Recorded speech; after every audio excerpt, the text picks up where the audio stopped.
Hello student, welcome to online classes. मैं संजय कुमार। हम जो इकोनॉमिक्स के अंदर पढ़ रहे थे मांग की कीमत लोच, और मांग की कीमत लोच के अंदर हमने कुछ सवाल वगैरह भी किए थे। उसके बाद हमारा चल रहा था टॉपिक मांग की लोच की श्रेणियाँ। इस टॉपिक को हम कर रहे थे, उसके अंदर हमने कुछ श्रेणियाँ आपको बता भी दी थी। मैंने आपको बताया था कि मांग की लोच की श्रेणियाँ होती है वो 5 प्रकार की होती है। कितने प्रकार की होती है? 5 प्रकार की होती है। कौन कौन सी होती है उनके बारे में बात करते हैं हम, ठीक है।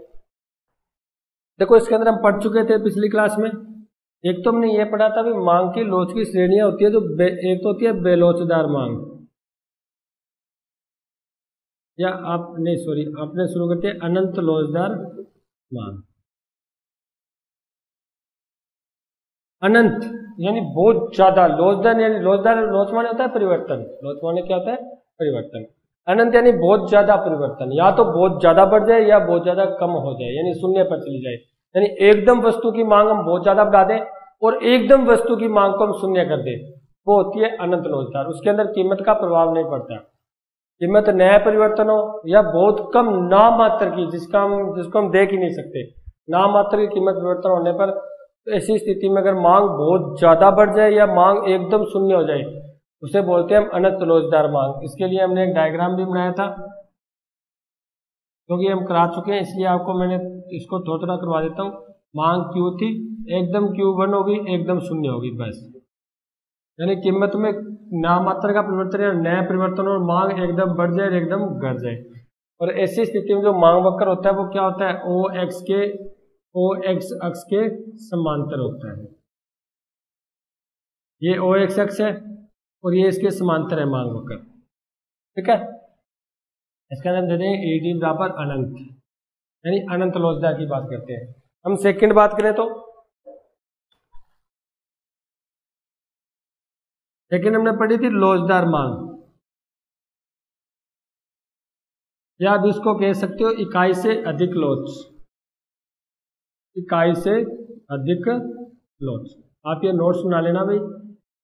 अगर आपको बुक्स में जब पढ़ते हो, आप बुक्स देखते हो, अगर उसके अंदर लोचदार लिखी हो तो इसके ब्रैकेट में आप इकाई से अधिक लोच भी लिख लेना, ठीक है। क्योंकि थोड़े ये पढ़ने में आसानी रहती है। इकाई से अधिक ही दिखानी है आपको, इकाई से अधिक दिखानी है तो अधिक दिखा दो, बस। ये इकाई है, इससे अधिक दिखा दो, यानी इधर की ओर मुंह खुला है तो ये अधिक है, इकाई कम है, यानी इकाई से अधिक लोच, तो दिखा दो इकाई से अधिक लोच। इसका हमने डायग्राम बनाया था। कीमत P थी, मांग Q थी। कीमत थोड़ी बढ़ी, मांग ज्यादा परिवर्तन हुई। ये इकाई से अधिक लोच का मांग वक्र है। क्यों है? क्योंकि इकाई से अधिक कैसे है? कीमत में कम परिवर्तन और मांग में ज्यादा परिवर्तन। कीमत में कम परिवर्तन यानी लोचदार, इकाई से अधिक यानी अधिक लोच दिखानी है आपको, अधिक परिवर्तन दिखाना है। मांग में क्या दिखाना है? अधिक परिवर्तन दिखाना है। इकाई से यानी कीमत से आपको मांग में अधिक परिवर्तन। आप यह भी लिख सकते हो, मांग में अनुपातिक परिवर्तन कीमत के अनुपातिक परिवर्तन से अधिक हो।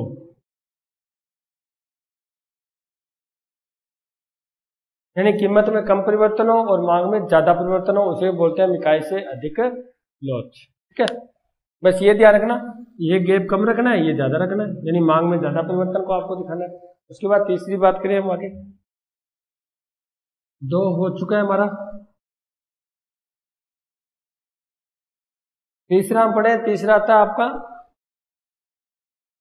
इकाई के बराबर लोच। इकाई के बराबर लोच, देखो नाम से स्पष्ट हो रहा है, इकाई के बराबर, यानी जो आपकी लोच होगी वो क्या होगी? इकाई के बराबर होगी। इसका मतलब जितना कीमत में परिवर्तन होगा उतना ही मांग में परिवर्तन होना है, यानी बराबर रखना है उसको, ठीक है। जैसे कैसे, इसका डायग्राम बना दो आप। कीमत P थी, मांग Q थी। कीमत बढ़कर P1 हो गई, मांग घटकर Q1 हो गई। यानी इसके अंदर ये देखना है, इसका अंतर उसका अंतर दोनों का बराबर है, ये और ये दोनों को बराबर दिखाना है आपको। तो जितना आपने कीमत में परिवर्तन किया उतना ही अगर मांग में परिवर्तन होता है तो इकाई के बराबर लोच, ठीक है। चौथा हमने किया था बेलोचदार, और इसको आप कह सकते हो इकाई से कम लोच। इकाई से कम लोच। देखो लोचदार होता है परिवर्तनशील, बेलोचदार होता है कम परिवर्तनशील, परिवर्तन कम होना। इसका मतलब इकाई से कम लोच। कीमत में ज्यादा परिवर्तन होता है और मांग में कम परिवर्तन होता है। तो इसका डायग्राम बना देते हैं। देखो यहां बना देता हूं। आपको तो ये बात ध्यान रखनी है, यहाँ कम लोच दिखानी है आपको, यहाँ बराबर दिखानी है बस। कीमत P थी, मांग Q थी, कीमत बढ़कर P1 होगी, मांग घटकर Q1 होगी। ये आपका हो गया इकाई से कम लोच का। देखो कीमत में तो ज्यादा परिवर्तन हो रहा है, मांग में कम परिवर्तन हो रहा है। इसका मतलब इकाई से कम लोच। कीमत में ज्यादा परिवर्तन हो रहा है और मांग में कम परिवर्तन हो रहा है, इसका मतलब इकाई से कम लोच। ठीक है। उसके बाद हमारी नेक्स्ट आती है 5 नंबर की। हम इन पांचों की तुलना भी करेंगे, एक बार कर लेते हैं पूरा। वो आता है इकाई के शून्य लोच, ये आपके शून्य लोच मांग। तो शून्य लोच क्या होता है? शून्य यानी लोच माने होता है परिवर्तनशील, और परिवर्तनशील कैसा? शून्य। इसका मतलब शून्य परिवर्तन यानी परिवर्तन न होना, परिवर्तन न होना। यानी कुछ वस्तुएं ऐसी भी होती है जिसमें कीमत का कोई प्रभाव ही नहीं पड़ता। कीमत चाहे कम हो चाहे ज्यादा हो, दोनों स्थितियों में मांग क्या रहती है? शून्य रहती है, लोच शून्य रहती है, यानी परिवर्तन नहीं होता। कैसे? देखो पहले कीमत P थी, मांग Q थी, कीमत घटकर P1 होगी, मांग भी Q ही है। कीमत बढ़कर P2 होगी, मांग भी Q, यानी इसमें जो मांग वक्र होता है वो OY अक्ष के बराबर होता है, OY अक्ष के समांतर। क्योंकि इसका कीमत पर कोई प्रभाव, चाहे कीमत घटे चाहे बढ़े, इसका मांग पर कोई प्रभाव नहीं पड़ रहा। आप ये कह सकते हो कि कीमत में परिवर्तन से या परिवर्तन का मांग में शून्य प्रभाव या मांग में कोई प्रभाव न पड़ना। कैसे लिख सकते हो आपको? यानी शून्य प्रभाव पड़ना या मांग में परिवर्तन न होना, ठीक है, या मांग उतनी ही रहना, चाहे कीमत बढ़े या घटे, मांग में कोई परिवर्तन न होना, वो होती है। देखो शून्य लोच, यानी मांग तो शून्य ही है, मांग शून्य नहीं है, लोच शून्य है, यानी मांग में परिवर्तन नहीं हो रहा। चाहे वो कीमत P है, हमारा मांग का नियम कहता है अगर कीमत घटे तो मांग बढ़नी चाहिए ना, बढ़नी चाहिए, लेकिन मांग नहीं बढ़ रही, उतनी है। कीमत बढ़े तो मांग घटनी चाहिए, फिर भी इतनी है। इसके लिए मैंने आपको उदाहरण दिया था नमक का, याद आ रहा है ना? नमक पहले 2 रुपए किलो थैली आती थी, किलो आती थी, तो क्या हम 4-4 चम्मच डाल लेते थे? और अब 20 रुपए आते हैं तो क्या 1 चम्मच से काम चलाते हैं? ऐसा नहीं है। पहले जब 2 रुपए की आती थी, जितनी आवश्यकता है उतना ही नमक डालते थे। अब 10, 15, 20 रुपए की आने लग गया तो भी हम उतना ही नमक डालते हैं, उस पर कीमत का कोई प्रभाव नहीं पड़ता। ऐसा नहीं है अभी कीमत अगर वो सस्ती होगी तो हम सीधे नमक ही खाने लग जाएंगे, महंगा होगा तो हम बिल्कुल ही छोड़ देंगे, कुछ नहीं है, क्योंकि वो एक बहुत ज्यादा आवश्यक वस्तु है, उसका कीमत पर कोई प्रभाव नहीं पड़ता। ठीक है, तो वो होता है शून्य लोच। अब मैं सब पांचों लोचों को इकट्ठा बनाता हूं, ध्यान से देख लेना। एक हम छोटे से अपने सिंपल से अपने दिमाग आड़ू तरीके से हम इसको समझ सकते हैं, बिल्कुल सिंपल तरीके से। देखो कैसे, मैंने पहले लिखी थी अनंत लोच। अनंत लोच के अंदर महावक्र क्या था? ये था। दूसरी मैंने लिखी थी लोचदार, यानी इकाई से अधिक लोच, इकाई से अधिक लोच। ठीक है, इसमें महावक्र क्या था? मैं इसके आगे बना देता हूँ। इसमें महावक्र आपको इकाई से ज्यादा दिखानी है, इसका मतलब कीमत को ज्यादा कम परिवर्तन करना है और मांग को ज्यादा परिवर्तन करना है, इनका अंतर देखना है। तीसरी मैंने लिखी थी इकाई के बराबर लोच, इकाई के बराबर लोच। इसके अंदर आपको क्या करना है? इसमें कीमत और जो मात्रा है उनमें इनको अंतर बराबर रखना है। चौथा मैंने लिखा था बेलोचदार, यानी इकाई से कम लोच, इकाई से कम लोच। इसके अंदर जो मैंने डायग्राम बनाया था वो क्या बनाया था? इससे मैं रेड से बना देता हूँ।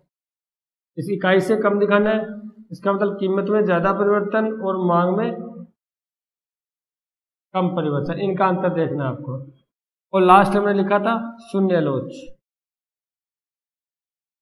यानी इसमें आपको परिवर्तन दिखाना ही नहीं है। क्यों? क्योंकि शून्य है परिवर्तन। परिवर्तन क्या है? शून्य है। चाहे कीमत कितनी हो, इसमें जो मान वक्र होता है वो ये होता है। अब इसको ध्यान से देखो, आपको क्या नहीं करना, आपको क्या करना है, सिर्फ नाम के आधार पर ही आपको डायग्राम बनाना है, उसका अर्थ लिखना है। देखो मैं इसका सबका अर्थ बताता हूँ एक साथ।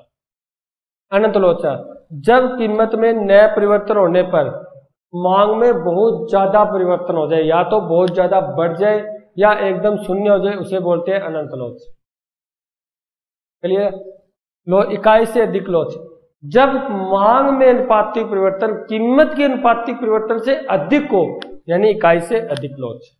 अब अधिक हो तो मांग के परिवर्तन को अधिक दिखा दो बस, यानी कीमत तो बढ़ी, मांग अधिक परिवर्तन हुई, यानी कीमत तो 10 रुपये बढ़ी, मांग 20 कम हो गई। कीमत तो 10 रुपये कम हुई, मांग 30 बढ़ गई, यानी कीमत से ज्यादा मांग में परिवर्तन। ठीक है, इकाई के बराबर लोच, जब मांग में अनुपातिक परिवर्तन कीमत के अनुपातिक परिवर्तन के बराबर ही हो, उसे बोलते हैं इकाई के बराबर लोच। इसका मतलब कीमत 10 रुपये बढ़ी, मांग 10 के बराबर कम हो गई। कीमत 20 रुपये कम हुई, मांग 20 बढ़ गई, यानी दोनों बराबर चल रहे होते हैं, यानी इन दोनों का अंतर आपको क्या रखना है? बराबर रखना है। बेलोच, इकाई से कम। अब बेलोचदार मांग कौन सी होती है? जब मांग में अनुपातिक परिवर्तन कीमत के अनुपातिक परिवर्तन से कम हो, यानी कम लोच। लोच माने होता है परिवर्तन, यानी कम हो रहा है तो कम परिवर्तन हो रहा है, बराबर परिवर्तन हो रहा है, अधिक हो रहा है तो अधिक परिवर्तन हो रहा है, या कम हो रहा है तो उसका मतलब कीमत में ज्यादा परिवर्तन दिखाओ और मांग में कम परिवर्तन दिखाओ, यानी कम लोच हो जाएगा। शून्य लोच, जब मांग पर कोई प्रभाव ही न पड़े, यानी कीमत के अनुपातिक परिवर्तन का मांग की वस्तु की मांग पर कोई प्रभाव न पड़े, या मांग में कोई परिवर्तन न हो, उसे बोलते हैं हम शून्य लोच, यानी शून्य परिवर्तन। तो इसमें मांग वक्र क्या होगा? ये होगा। इसके अंदर तो इसमें तो आपको ये दिखाना है कीमत में परिवर्तन नहीं करना, मांग में करना है। इसमें सिर्फ मांग कीमत में करना है, इसमें कीमत से ज्यादा परिवर्तन करना है, इसमें कीमत के बराबर परिवर्तन करना है, और इसमें कीमत से कम परिवर्तन करना है। और ये पांचों की पांचों श्रेणियां आपकी कंप्लीट हो जाएगी, और पक्का प्रश्न आता है एग्जाम के अंदर ये मांग की श्रेणियों का। बहुत ही इंपॉर्टेंट प्रश्न आपका, कितना सिंपल है, सिर्फ आपको इनको देख कर ही तो डायग्राम बनाने हैं। जब अधिक लोच की बात है तो अधिक परिवर्तन दिखा दो, बस बिंदुओं को मिलाओगे डायग्राम बन जाएगा, डीडी वक्र मांग वक्र तैयार हो जाएगा। बराबर दिखाना है दोनों का बराबर रख लो, इन बिंदुओं को मिला दो। कम दिखाना है तो कम रख लो परिवर्तन, बिंदुओं को मिला दो। शून्य दिखाना है तो परिवर्तन करो, इनमें शून्य परिवर्तन करो, ये आपका डायग्राम तैयार है। यानी ये 5 प्रकार की श्रेणियां, सबकी परिभाषा सेम ही तो है। जब कीमत के अनुपात में मांग में बहुत ज्यादा परिवर्तन हो, अनंत लोच। जब कीमत के अनुपात में मांग में कम परिवर्तन हो, कम लोच। जब कीमत के अनुपात में मांग में अधिक परिवर्तन हो, अधिक लोच। जब कीमत के अनुपात में मांग में बराबर परिवर्तन हो, इकाई के बराबर लोच। और जब कीमत के अनुपात में मांग में परिवर्तन न हो तो शून्य लोच। एक ही परिभाषा है, सिर्फ आपको कम ज्यादा बराबर यही तो करना है। ठीक है, तो ये मांग की लोच की जो आपकी कीमत लोच की 5 श्रेणियां वो कंप्लीट हो चुकी है। उसके बाद नेक्स्ट बढ़ते हैं। नेक्स्ट जो आपका बुक्स के अंदर टॉपिक आता है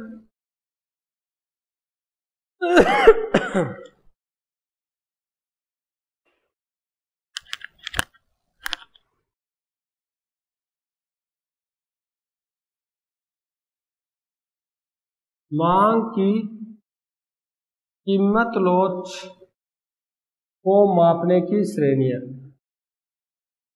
मापने की विधियां।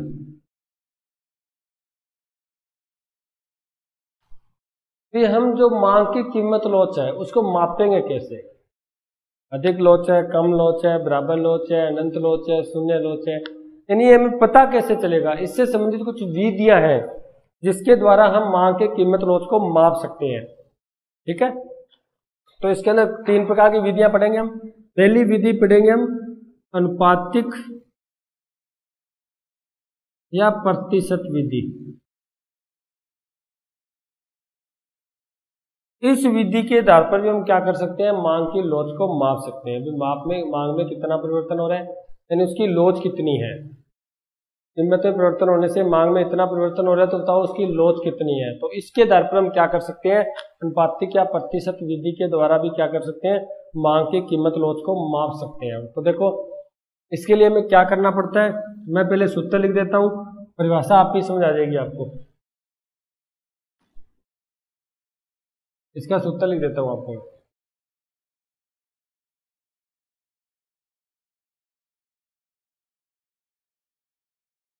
देखो कीमत परिभाषा यहां लिखूंगा मैं, इसलिए सूत्र यहां लिख रहा हूं। मांग की लोच बराबर मांग में अनुपातिक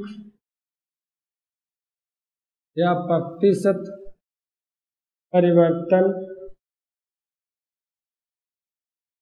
बटा कीमत में अनुपातिक प्रतिशत परिवर्तन। बात समझिए? या तो देखो मैंने आपको पहले ही कहा था, जो चीज पहले परिवर्तन होती है उसको नीचे लिखते हैं, उससे जो परिवर्तन अन्य होती है उसको ऊपर लिखते हैं। यहाँ पर कीमत पहले परिवर्तन हो रही है तो कीमत में अनुपातिक या प्रतिशत परिवर्तन, उससे मांग में जो परिवर्तन हो रहा है तो मांग में अनुपातिक या प्रतिशत परिवर्तन। ठीक है, ये इसका सूत्र है, क्योंकि इस सूत्र को हम पहले कर चुके हैं अगर याद हो तो। इसके आधार पर हमने प्रतिशत का भी एक सवाल किया था और उसके बाद हमने अनुपातिक का भी एक सवाल किया था। अब मैं इसकी परिभाषा बनाता हूं इस सूत्र के आधार पर, ध्यान से देखने को। ठीक है, इस विधि में मांग में अनुपातिक प्रतिशत परिवर्तन को कीमत में अनुपातिक प्रतिशत परिवर्तन से विभाजित करते हैं। मैंने क्या लिखा? कुछ नहीं लिखा मैंने तो इसके तो देखो मैंने मांग में अनुपातिक परिवर्तन को बटा में, इसका मतलब कीमत के अनुपातिक में भाग ही तो दे रहे हैं। जो ये लिखा था वही मैंने ये लिख दिया। भी मांग में अनुपातिक परिवर्तन को कीमत में अनुपातिक परिवर्तन से भाग दे रहे हैं, क्योंकि मैं ये लिख दूं 8/4, इसका मतलब 8 को 4 से भाग दे रहे हैं, बटा में है। इसी प्रकार मांग को कीमत से भाग दे रहे हैं, मांग में अनुपातिक परिवर्तन को कीमत के अनुपातिक परिवर्तन से भाग दे रहे हैं। बस ये आपकी अनुपातिक या प्रतिशत विधि होगी।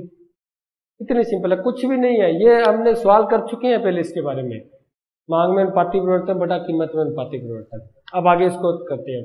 इसके आधार पर परिभाषा लिख देना। कुछ मैंने सूत्र को देख के लिखा, याद नहीं है न मैंने कहीं रट्टा मारा है, मैंने तो सूत्र याद था मेरे, सूत्र को देख के मैंने इसका अर्थ लिख दिया। जब हमने मांग में अनुपातिक परिवर्तन को कीमत के अनुपातिक परिवर्तन से भाग दे दो, आपका आंसर आ जाएगा, यानी मांग की कीमत लोच आ जाएगी आपकी। ठीक है, इस विधि से अनुपातिक या प्रतिशत विधि से।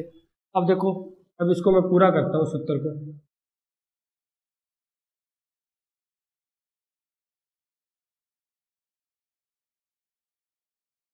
लोच बराबर मांग में अनुपातिक परिवर्तन, हमने क्या लिखा था?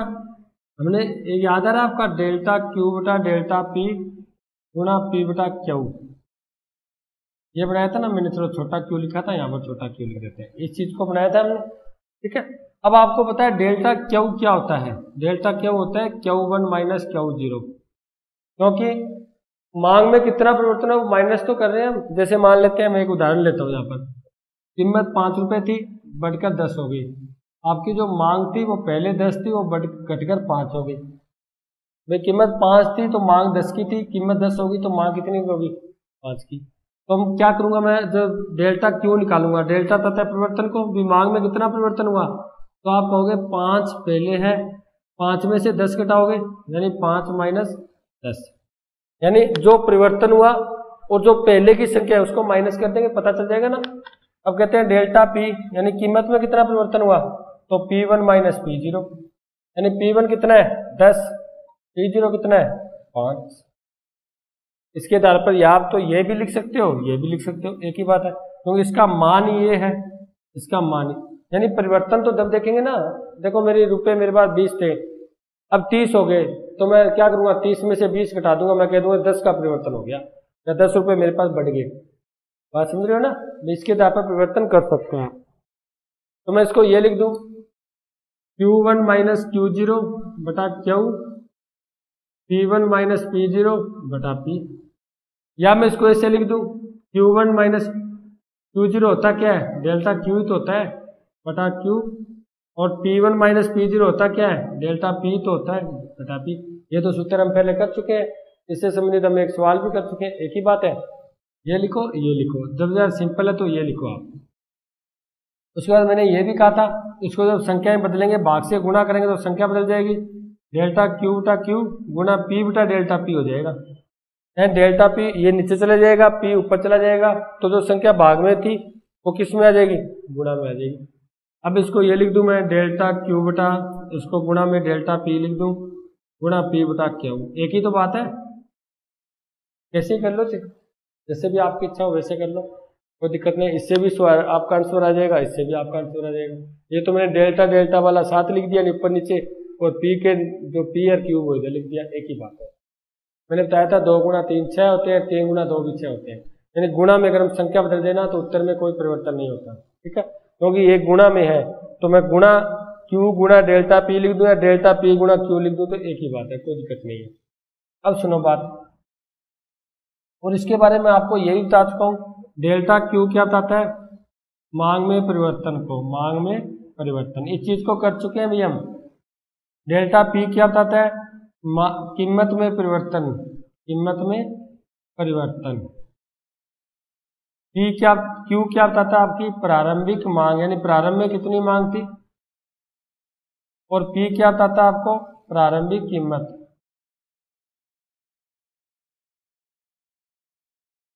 बात समझ गए, ये आपकी प्रारंभिक मांग कितनी थी, प्रारंभिक कीमत कितनी थी, मांग में कितना परिवर्तन हुआ और कीमत में कितना परिवर्तन हुआ, ये आपके सामने है। अब इसके आधार पर ये आपकी अनुपातिक और प्रतिशत विधि कुछ भी नहीं है, वही है जो हम कर चुके हैं पहले, उसको रिपीट किया गया है बस। अब इसके आधार पर हम एक सवाल करते हैं, आपके बुक्स में दिया हुआ है वही करेंगे, जो आपके बुक्स में दिया है ना उसको कंप्लीट करते हैं। बुक में आपके ये दे रखा है भी, अनार की कीमत 100 रुपये है, अनार की जो कीमत है वो 100 रुपये है, कितनी है, 100 रुपये। उसकी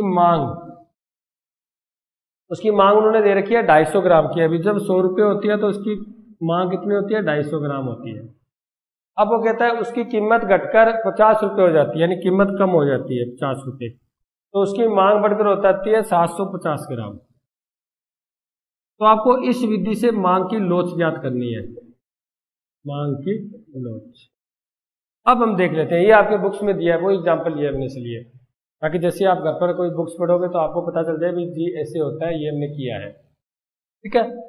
हमारे पास उत्तर क्या है, हमारे पास उत्तर है डेल्टा क्यू बटा डेल्टा पी गुणा पी बटा क्यू। इस चीज को यहां पर हम कंप्लीट कर चुके हैं, इस चीज को यहां पर। अब सुनो बात, यहां पर मान रखना है, हमें क्या रखना है, इसका मान रखना है इसमें। तो सबसे पहले डेल्टा क्यू क्या होता है, मैंने आपको डेल्टा क्यू के लिए क्या बताया था, मांग में परिवर्तन।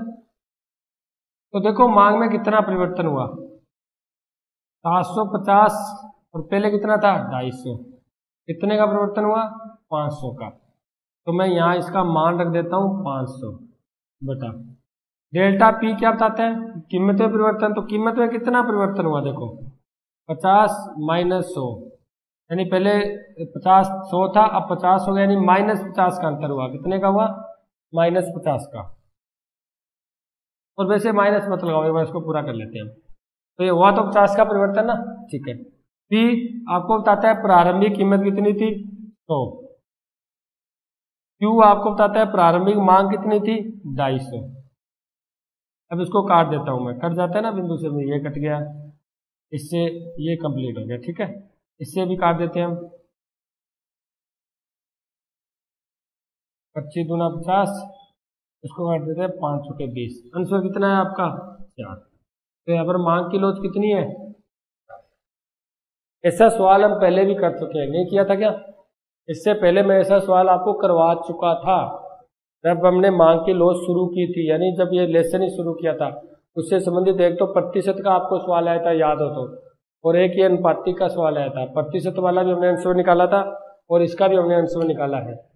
तो बात समझिए, करना क्या है आपको, ऐसा आपका एक सवाल आएगा पेपर के अंदर, उसके अंदर आपसे ये पूछा जाएगा मांग की लोच बताओ जी। आपको तो सिर्फ सूत्र में रखना है, डेल्टा क्यू दोनों का परिवर्तन लिख दो, डेल्टा पी कीमत का परिवर्तन लिख दो, पी प्रारंभिक कीमत लिख दो, क्यू प्रारंभिक मांग लिख दो, काट बांट कर भाग दे दो, आपका आंसर आ जाएगा। ठीक है, ये आपका सवाल जो बुक्स के अंदर है मांग की कीमत लॉस का। ठीक है, मांग की कीमत लॉस का अनुपातिक या जो आपकी प्रतिशत वृद्धि है उसके आधार पर,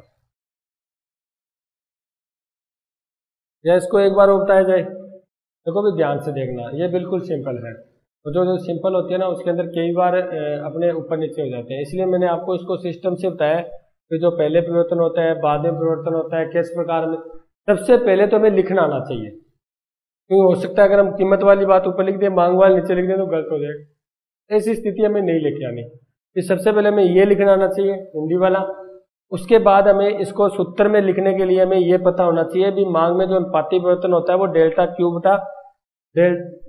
बटा क्यू होता है। उसके बाद हमें पता होना चाहिए कीमत में जो परिवर्तन होता है वो डेल्टा पी बटा पी होता है। ये भाग में है, इसका मतलब इसको भाग देखकर हम क्या करते हैं, मांग के अनुपातिक या प्रतिशत विधि को पूरी करते हैं। उसके बाद जब इसको हम इधर गुणा में बनाएंगे तो इसकी संख्या चेंज कर देते हैं, सीधा मत लिख देना डेल्टा पी बटा पी मत लिख देना। इसमें संख्या, जब भी हम कोई संख्या जो गुणा से भाग करते हैं संख्या चेंज होती है, और भाग से गुणा करते हैं संख्या चेंज होती है। तो संख्याएं चेंज करेंगे तो जो डेल्टा पी है वो नीचे चला जाएगा, पी है वो ऊपर आ जाएगा, पी बटा डेल्टा पी हो जाएगा। चाहे इसके आधार पर लिखो चाहे इसके आधार पर लिखो, आपका आंसर बनाइए। देखो देखते हैं हम इसी के आधार पर वो कर लेते हैं, इस सूत्र के आधार। एक ही है सूत्र, तो डेल्टा क्यू कितना था 500, प्रारंभिक मांग कितनी थी 250 गुना पी कितना था, यानी प्रारंभिक कीमत 100, और डेल्टा पी कितना था 50। इसको काट दो, 2 से कट गया, ये 50 गुना 100 हो गया, 2 दूनी 4, 4 आपका क्या आ गया आंसर आ गया। पहले भी कितना आ रहा था 4 आ रहा था, अब भी कितना आ रहा है 4। इसका मतलब गुणा में संख्याएं बदलते हैं तो कोई आंसर पर फर्क नहीं पड़ने वाला। ठीक है, ये आपकी मांग में अनुपातिक या प्रतिशत जो परिवर्तन विधि थी वो कंप्लीट हो चुकी है। उसके बाद नेक्स्ट करते हैं विधि हमारी कौन सी है।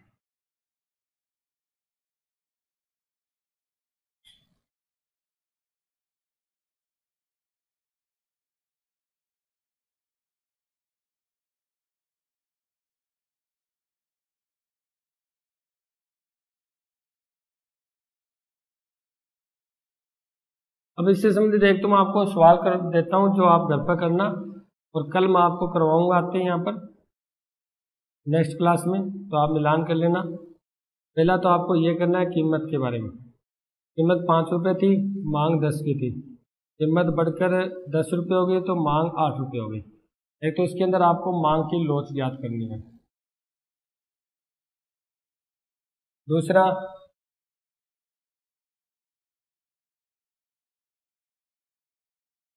जब कीमत 10 रुपये थी तो मांग लेते हैं कि मांग 15 थी, कीमत घटकर 8 रुपये हो गई तो मांग बढ़कर 20 हो गई मांग बढ़कर।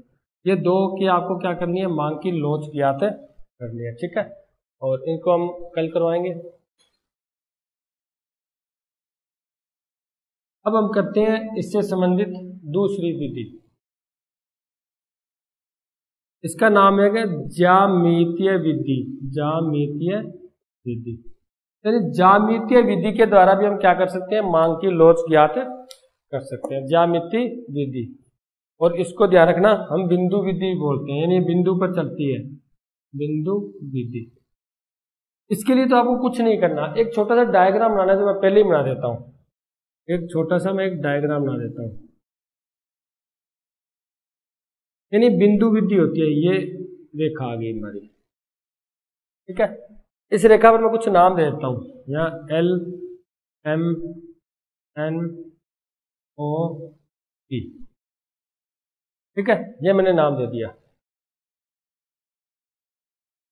ठीक है, ये मैंने 5 नाम, यानी बिंदु विधि है तो बिंदु दिखाने हैं, L बिंदु, M बिंदु, N बिंदु, O बिंदु, P बिंदु। ये ज्यामितीय विधि है। इसके अंदर ये बात ध्यान रखना आप, जो बिल्कुल मध्य में बिंदु होता है, इसको मैं रेड कलर से कर देता हूं, जो बिल्कुल मध्य में बिंदु होता है वो इकाई के बराबर लोच होती है, हमेशा इकाई के बराबर लोच होती है। उसके बाद जैसे हम इससे नीचे जाते हैं, इस L N बिंदु से नीचे जाएंगे ना, तो कम नीचे जा रहे हैं तो कम होगी, यानी यहां से लेकर यहां तक होती है इकाई से कम लोच। और बिल्कुल इस रेखा पर कहां पर आ गए, शून्य पर आ गए, तो ये होती है इकाई के शून्य लोच। ठीक है, देखो यहां पर तो होती है इकाई के बराबर लोच, इसके नीचे ये क्षेत्र बताता है इकाई से कम। कैसे बताता है वो करेंगे हम। एक बार तो आपको ऐसे बताया जा रहा है विधि इतनी है बस, बाद में चाहे इसको कितने लिख दो वो अलग मैटर है। इकाई के बराबर लोच, और ये क्षेत्र होता है इकाई के कम का लोच, और ये होता है इकाई के शून्य लोच। अब जैसे इसके ऊपर जाएंगे तो यहां से लेकर यहां तक का क्षेत्र होता है इकाई से अधिक लोच, और यहां होता है इकाई के अनंत लोच। 5 हो गए ना, हमने 5 ही तो श्रेणियां पढ़ी थी, इकाई के अनंत लोच, इकाई के शून्य लोच, इकाई के बराबर लोच, इकाई से अधिक लोच, इकाई से कम लोच। ये इकाई के अनंत लोच है, ये इकाई के शून्य लोच है, ये इकाई के बराबर लोच है, ये इकाई से अधिक लोच है, ये इकाई से कम लोच है। पहली बात तो अपने इस डायग्राम को पूरा अपने दिमाग में छापा ही मार लेना है, कुछ नहीं करना। 5 ही बिंदु बनाने हैं, 5 ही श्रेणियां थी हमारी। आपको ये ध्यान रखना, तो मध्य में होता है वो इकाई के बराबर लोच होता है, उसके नीचे जाएंगे तो इकाई से कम लोच होती है, इससे ऊपर जाएंगे इकाई से अधिक लोच होती है। इस रेखा पर यानी अधिक होती होती कहाँ जाएगी, अनंत पर आ जाएगी, कम होती होती कहाँ जाएगी, शून्य पर आ जाएगी। ठीक है, अब इसको हम आगे करते हैं। देखो ये होता कैसे है, देखो इसका एक सूत्र होता है इकाई के लोच का, इस विधि का, ज्यामिति विधि का, ज्यामिति विधि या बिंदु विधि का। इसका होता है निचला क्षेत्र बटा उपरला क्षेत्र। सिंपल, निचला क्षेत्र बटा उपरला क्षेत्र। देखो निचला क्षेत्र क्या है, NP के बराबर है, ये ना हम n बिंदु की बात कर रहे हैं पहले, NP के बराबर NP, और उपरला जो क्षेत्र है वो कितना है, इस बिंदु पर LN के बराबर है, और ये NP और LN दोनों क्या है, बराबर है। इसका मतलब ये इकाई के बराबर लोच होती है। मैं आपको एक सरल तरीके से बता रहा हूँ, बिल्कुल सरल तरीके से बता रहा हूँ, आपको ज्यादा माथापच्ची करने की जरूरत नहीं है। ज्यादा अगर इसको हल करने बैठ जाओगे तो थोड़ा हार्ड हो जाएगा, वैसे ये बिल्कुल सरल है। ठीक है, अब बात करूं मैं O बिंदु की, O बिंदु की बात करूं तो O बिंदु के निचला क्षेत्र कितना है, OP के बराबर, निचला क्षेत्र यही है OP, उपरला क्षेत्र LO के बराबर। अब मेरे को ये बताओ निचला क्षेत्र बड़ा है या उपरला क्षेत्र बड़ा है, उपरला क्षेत्र बड़ा है, इसका मतलब LO बड़ा है OP से, आ होती है इकाई से अधिक लोच। ठीक है, उसके बाद मैं M बिंदु की बात करूं, यहां लिख देते हैं M बिंदु। M बिंदु बताओ आप, निचला क्षेत्र MP या PM, और उपरला क्षेत्र LM। बड़ा कौन है, LM तो छोटा है और MP बड़ा है, इसका मतलब इकाई से तो अधिक लोच। MP बड़ा है, LM छोटा है, यानी इकाई से अधिक लोच या इकाई से कम लोच है। तो नीचे वाला क्षेत्र छोटा है ना, तो इकाई से कम लोच, OP छोटा है। उसके बाद हम बात करें L बिंदु की। देखो L बिंदु की बात करें हम, निचला क्षेत्र कितना किसके बराबर है, LP के बराबर, उपरला क्षेत्र किसके बराबर है, शून्य के बराबर। उपरला निचला क्षेत्र बटा उपरला क्षेत्र। ठीक है, देखो जब किसी संख्या को, एक मेरे को बात हो, गणितीय नियम है एक, उसके बाद हल करते हैं। जब किसी संख्या को शून्य से भाग देते हैं तो इसका आंसर क्या आएगा, उसका आंसर आएगा अनंत। ध्यान रखना, क्या आएगा, अनंत। इसका मतलब ये इकाई के अनंत है। अगर बात करें हम P बिंदु की, इसका निचला क्षेत्र कितना है, शून्य, उपरला क्षेत्र पूरा है LP, और जब कोई संख्या से 0 को भाग देते हैं तब आंसर आता है, ध्यान रखना, शून्य, तो वो होता है इकाई के शून्य लोच। जब किसी संख्या को 0 से विभाजित करते हैं तब तो आता है अनंत लोच। जब किसी संख्या को 0 से भाग देते हैं, जैसे हमारे पास LP है, इसको 0 से भाग देंगे तो अनंत आएगा, इसका मतलब अनंत लोच आ रही है। इसका आंसर अनंत आएगा, देख लेना। चाहे मैं यहाँ लिख दूं 4/0 तो इसका आंसर अनंत आएगा। अगर मैं लिखूं 0/4 तो इसका आंसर आएगा शून्य। यानी जब किसी संख्या से 0 को भाग देते हैं तो शून्य आता है। इसका मतलब किसी संख्या को LP को जब 0 से 0 को भाग देंगे तो कितना आएगा, शून्य। तो यहाँ पर होता है शून्य लोच, यहाँ पर होता है बराबर लोच, क्योंकि दोनों क्षेत्र बराबर है। यहाँ पर होता है अनंत लोच, ये मध्य का क्षेत्र होता है अधिक लोच, और ये मध्य का क्षेत्र होता है कम लोच। ये मैंने एक बिल्कुल सरल सी ट्रिक के द्वारा आपको बता चुकी है, कुछ ज्यादा, सिर्फ आपको इतना ही लिखना है। सबसे पहले डायग्राम बनाना है ज्यामिति विधि का, जो बिंदु रेखीय बिंदु विधि है। उसके बाद आपको अलग अलग क्षेत्र को परिभाषित करना चाहो तो कर दो, पहले ये कर दो, आप बराबर दिखा, इसको इकाई के बराबर लोच दिखा दो। अगर निचला क्षेत्र छोटा है तो इकाई से कम लोच है। अगर निचला क्षेत्र बड़ा है तो इकाई से अधिक लोच है। यानी इस चीजों को हम क्या कर सकते हैं, परिभाषित कर सकते हैं। इसके आधार पर आप 500 लोच ज्ञात कर सकते हो। 5 ही तो लोच है। देखो, इकाई के अनंत, इकाई के अधिक, इकाई के बराबर, इकाई से कम और इकाई से शून्य। यदि आपको याद हो तो हमने जो कीमत लोच की श्रेणियां पढ़ी थी, और कीमत लोच की श्रेणी में हमने क्या पढ़ा था, 5 ही तो लोच पढ़ी थी, और 5 की 500 लोच आपके पास यहाँ पर कंप्लीट होगी। ठीक है, उसके बाद नेक्स्ट पढ़ते हैं।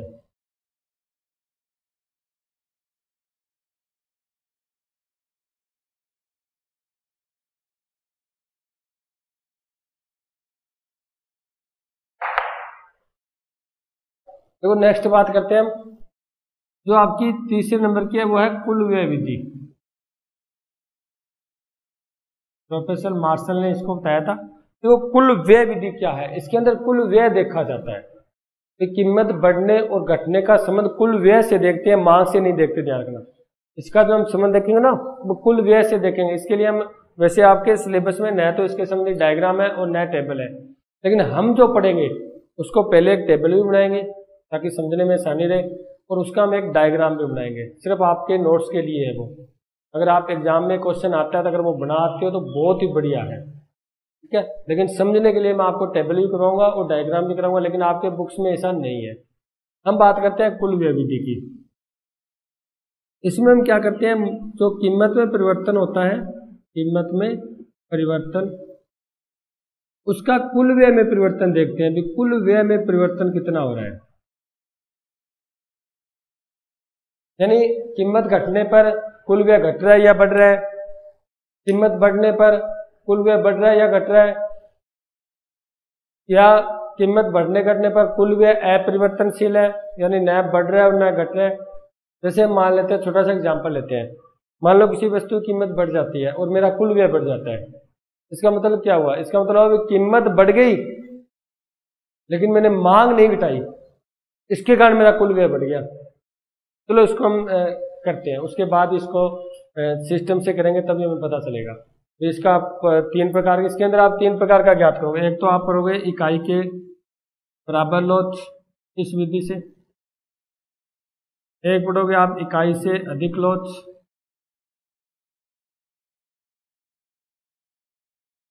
और एक पढ़ोगे आप इकाई से कम लोच।